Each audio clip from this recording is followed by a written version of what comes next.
Olá pessoal, tudo bem? Hoje aqui no Direito com Elas, eu vou dar continuidade ao tema que foi falado no nosso encontro anterior, que foi a rescisão de contrato por iniciativa do empregador por justa causa. Então, no encontro passado nós falamos de duas hipóteses, que foram a incontinência de conduta e o mau procedimento, e hoje eu vou falar do ato de indisciplina e de insubordinação, que são duas figuras previstas lá no artigo 482 e que dão ensejo à rescisão do contrato por falta grave do empregado e, portanto, com todas aquelas consequências que nós já conhecemos, que são aí apenas o pagamento que gera para o empregado um prejuízo em relação às verbas rescisórias, já que na demissão por justa causa paga-se apenas o saldo de salário e as férias vencidas, os outros direitos não são pagos e as verbas indenizatórias também não são devidas. Então, além do impacto financeiro, né, também o empregado vai ter aí um impacto psicológico, social. Então, as hipóteses de demissão do empregado por falta grave, elas são hipóteses taxativas, é a medida mais grave, é a medida disciplinar mais grave prevista no contrato de trabalho, portanto, somente em situações extremas é que o empregador pode se valer dessa forma de penalização. Então, gente, falando do ato de indisciplina e do ato de insubordinação.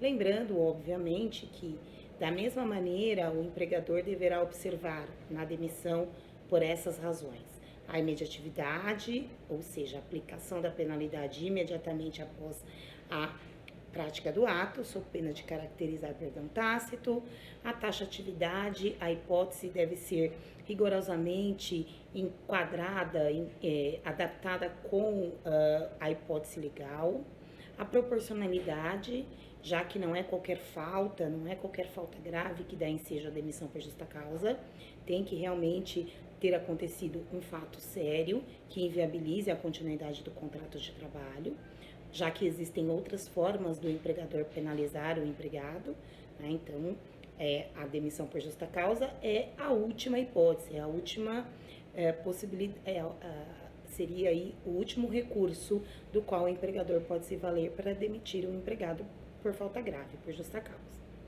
E a não possibilidade do bis in idem, o empregado não pode ser penalizado duas vezes por uma mesma falta.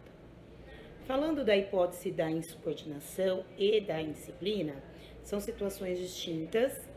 No caso do ato de insubordinação, ela é caracterizada quando o empregado se recusa a cumprir uma ordem legítima, exigível por parte do seu superior hierárquico ou de seu empregador. Então, uma das características da relação de emprego é a subordinação.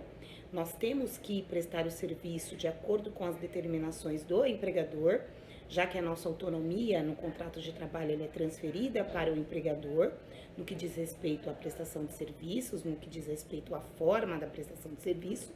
Logo, se o empregador ou o superior hierárquico nos emana uma ordem legítima, uma obrigação exigível, e nós, enquanto empregados, de forma indevida, né, injustificada, nos recusamos a cumprir essa ordem, nós incidimos num ato de insubordinação. Já o ato de indisciplina, gente, é aquele que decorre da inobservância das regras de observância geral. Então, o empregado que tem lá um regulamento de empresas ou qualquer outro documento que estabelece quais são as regras que deverão ser seguidas pelo empregado, e o empregado, de forma indevida, né, de forma injustificada, age de forma contrária àquela que foi determinada de forma geral a todos os empregados. Então, ele age de forma indisciplinada. Um exemplo, a empresa que exige que o empregado utilize o uniforme, por exemplo, e o empregado, de forma injustificada, né, de forma indevida, deixa de comparecer à empresa fazendo uso do uniforme. Isso pode ser considerado um ato de indisciplina. Tudo bem? Então, essa era a dica que eu tinha para passar para vocês no dia de hoje. Agradeço a atenção de todos e até nosso próximo encontro. Tchau!